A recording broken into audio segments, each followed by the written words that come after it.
Parallelly આ જેવું કૃત્ય ખબર પડી ત્યારે પ્રાઇમા ફેસી ખબર પડી કે આ એક રેપનો કેસ છે અને કોઈએ આ બાળકી સાથે આવું ખરાબ કૃત્ય કર્યું છે. તાત્કાલિક એલસીબી, એસઓજી, ડીવાયએસપી ની team Jhagadia GIDC police station પહોંચી અને આ કોણે કર્યું છે અને કેવા સંજોગોમાં આ કૃત્ય થયું છે એની તપાસ હાથ ધરી.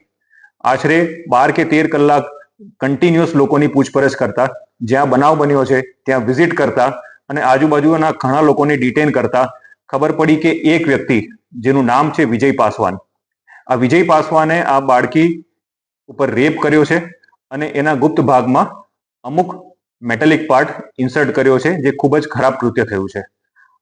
આ ખબર પડતા વિજય પાસવાનને એરેસ્ટ કરી અને આગળની લીગલ પ્રક્રિયા તપાસ ટીમ દ્વારા કરવામાં આવી રહી છે.